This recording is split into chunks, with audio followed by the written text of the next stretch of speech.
victory. O magpasalamat ngadto sa gamhanan Dios sa paghatag kaniya kanato og kadaugan.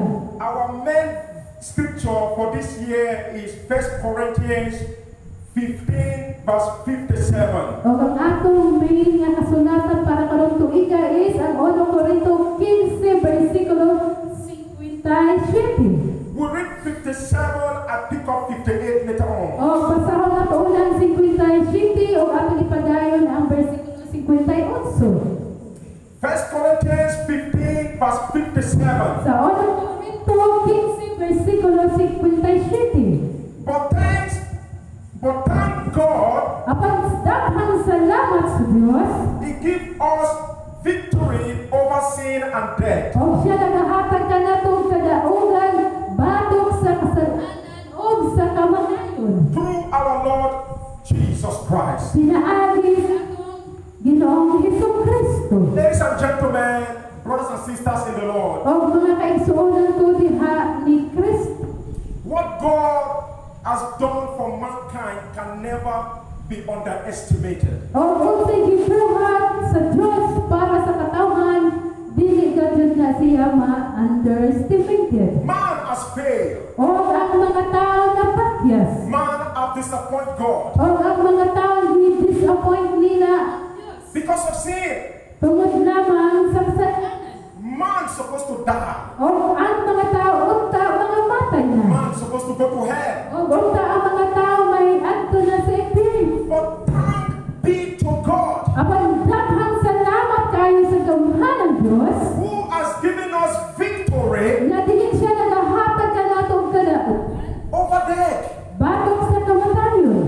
victory over sin, Kadaugan batok sa kasalanan. victory over backwardness O kadaugan batok sa backwardness. through Jesus Christ. Ingon ngadto ni Kristo, pinaagi ni Kristo. God used His only begotten Son, Jesus, O ang atong gamhanan Diyos nagagamit siyang bugtong anak nga si Kristo. to give us victory. Aron siya magahatag kanato og kadaugan. The death of Jesus Christ on the cross of Calvary, O ang kamatayon ni Kristo dito sa cross sa Kalbaryo. that is the victory. O moto ang dakong kadaugan. He died and resurrected on the third day. O siya namatay, o siya nabanag pagkahuman sa tulong ka adlaw. The grave could not swallow Him. O ang lubnganan dili wala makalamoy kaniya. Satan could not hold Him bound. O si Satanas dili makagapos kaniya. When He died, it was God that raised Him up. O sa nang namatay siya, ang gamhanan Diyos may nagabanhaw kaniya. And the Bible says, anyone who believes in Jesus Christ Ang Biblia nagaingon na si kinsa matong nagatuon ni Kristo, have eternal life. siya makabaton og kinabuhi dayon. So man will not go to hell if they believe in Jesus O Christ. ang tao dili mahimot mahiadto sa impyerno sa diha siya magatuon ni Kristo. Because Jesus Christ has paid the price. Tungod kay ang atong Ginoong Kristo siya nga nagabayad sa atong kasalanan. You and I, we are not under bondage of sin O anymore.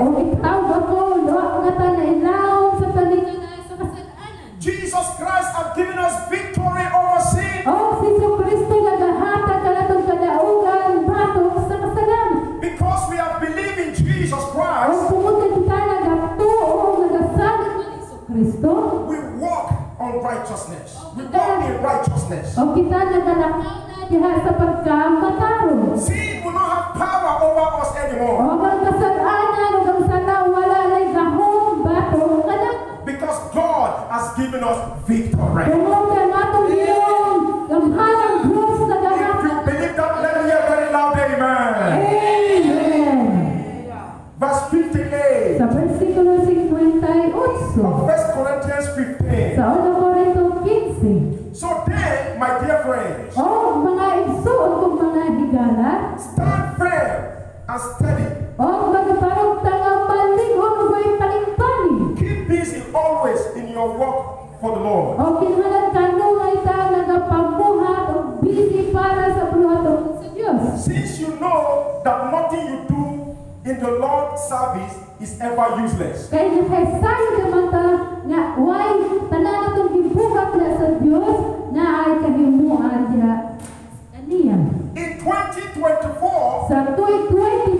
24. And indeed, all your life, O sa tibuok natong kinabuhi. you must be steady, O kinahanglan magbarog ka nga malig-on. steadfast, O kinahanglan lig-on ka binarhan. unmovable, Dili ka magpaling-paling ug dili matarog. always doing the work of the Lord. O kinahanglan kanunay nagapamuhat sa buluhaton sa Dios. The service of God. Sa pagpamuhat sa serbisyo para sa Dios. That's our purpose on earth. O munay atong katuyuan diri sa kalibutan. That's our number one purpose on earth. O munay una nga katuyuan nato diri sa kalibutan. To do the work of God. Aron sa pagpamuhat sa buluhaton sa Dios. You can be a banker and still do the work of God. Pili man ka nga magtrabaho sa bangko o nagapamuhat sa buluhaton sa Dios. You can be an attorney or a lawyer and still do the work of God. O pili sa nga ikaw usa ka abogado o nagapamuhat gyapon sa buluhaton sa Dios. You can be a president of a nation Pili sa nga may mga presidente sa usa ka nasod and still do the work of God. o nagapamuhat sa buluhaton para sa Dios. Because the work of God is our number one priority. Tungod kay ang buluhaton sa Dios may atong numero priority. When a person gives their life to Christ, O sa nga ang usa ka tawo na nahatag na sa iyang ginugli ngadto ni Kristo. and they start attending church, O sa nga nagasugod na sila og aten og simbahan. they look for what they can do, which service they can render in the house of God. O para nila nagunawagan na sila sugod unsa may nang mabuhat para sa buluhaton sa Ginoo. Some say, I can sing, I join the singing people. Ang uban nga kamamukanta mo akit mo og choir. Some say, I will clean the church every Saturday and make sure the church is spotlessly clean. O ang pagdingon nga kaya man ako nga manghidlo ko kada Domingo hiluan ko na magmaayo ang simbahan. Some will say, anytime they cook food, I'll be going to wash all the dishes. O ang uban mingon nga sa nang naay kaon sa simbahan ako ring manghugas. Some can join the men ministry, women ministry. O ang uban makip sa men ministry o sa women's ministry. Because every Christian must do the work of the Lord. O tungod kay ang matag usa nga Kristohanon kinahanglan magapamuhat sa buluhaton sa Dios. And your work in the Lord is not useless. O ang atong pagpamuhat para sa Ginoo dili na masayang mga igsoon. The Bible says God is a rewarder. O ang Biblia nagaingon nga ang Dios maayo kayo mo sukli mo hatag og ganti. Of those who diligently seek Him. O muhatag siya ganti para ni atong mga tawo nga nagapangita kaniyang hingpit. Seek Him in prayer. O nagapangita kaniya diha sa mga pag-ako. Seek Him in giving. O nagapangita kaniya pinaagi sa mga paghatag. Seek Him in cleaning the church O promises. nagapangita kaniya pinaga si paghinlo sa simbahan. Seek Him in singing. O nagapangita kaniya pinaagi sa pag-awit. Or any of the service in the house of God you render. O bisang o sa nga serbisyo nga gihatag nimo sa balay sa Dios. God will reward you. O ang atong gawhan ng Dios mo ganti kayo na siya. Your work in the Lord will never be in vain. O ang tanan nimo gitrabaho gipamuhat para sa Dios dili makawang. So 2024, O ang tuig 2024 put more effort in doing the work of the o Lord. kinahanglan dugangan pagudin nato ang atong pagpamuhat para sa Ginoo. God, we are back for our evangelistic outreach. O dahil salamat nga ta magasugod na sa balik sa itong evangelistic outreach. That's why no matter how we are giving every service, O kung na bisag kanang kada Domingo magahatag ta bisag pila na aktividad. it's going for the mission work. O kini mo patulong man sa mission work. Where we preach in barangay O magsugod tagwali sa mga and kada-barangay. help the needy. O pagtabang sa mga nagkinahanglan. Bible says these are sacrifices that pleases God. O ang Biblia nagasulti nga mo ang mga sakripisyo nga makapahimuot sa Dios. The pastor preach Ang pastor nagawali or the bishop preach. o ang bishop nagawali The members follow o ang mga miyembro magasunod to arrange a chair to clean the place and make sure the place is clean. o sa pag-aris lang sa lingkuranan o sa paghanay sa dapit.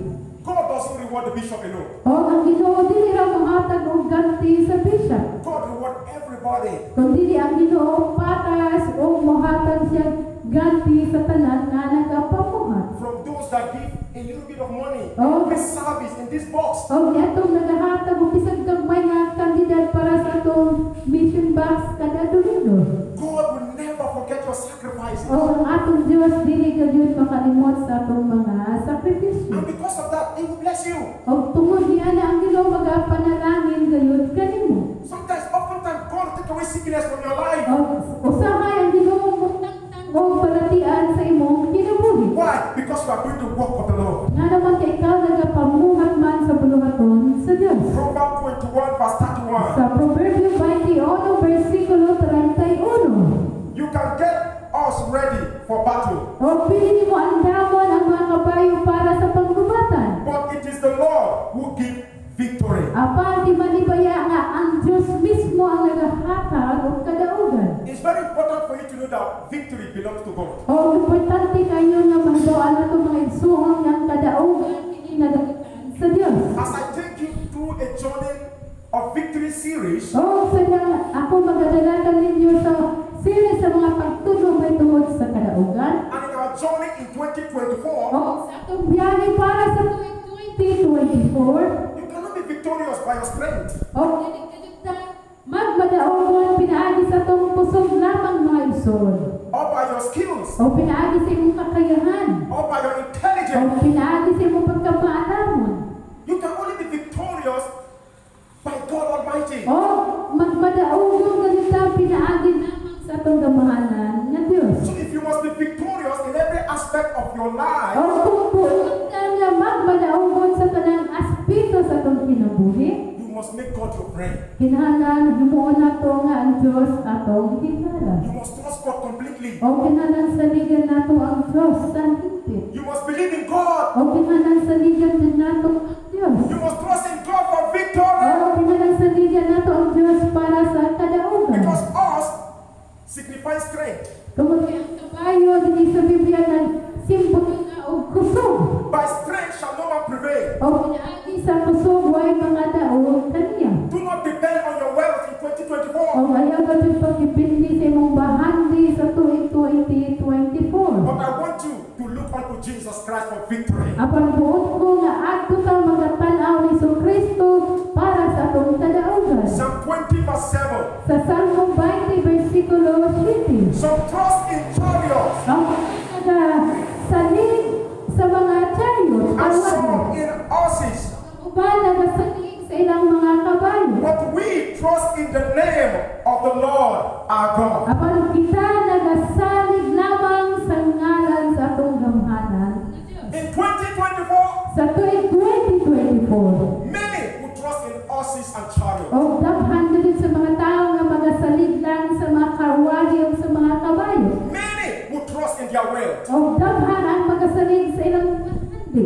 Many will trust in their job. O daghan ang mga salig sa ilang mga trabaho. But we, believers, Apan kita nga mga magtuto we shall trust in the Lord God Almighty. at tuta magasalig ngadto sa atong gamhanan. You believe that? Wave your hands and shout hallelujah. Hallelujah! Wave your hands and shout yes, yes, Yes, yes, yes.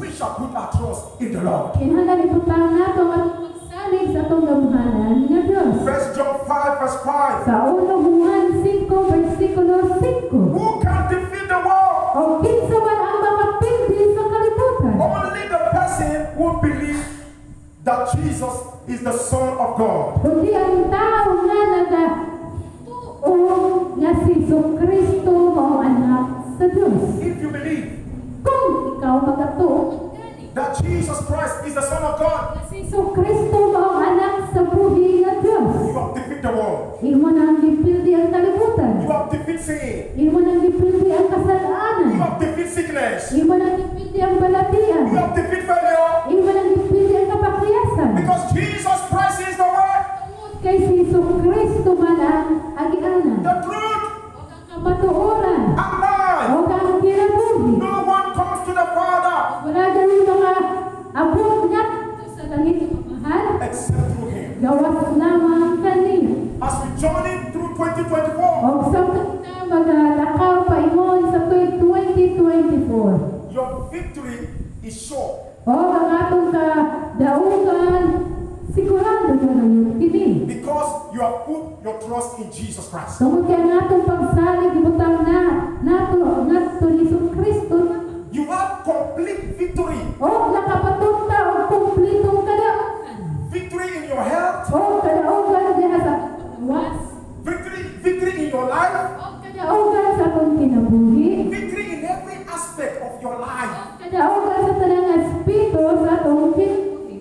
Because you believe in Jesus Nga Christ. naman kay nagatuong nagasaling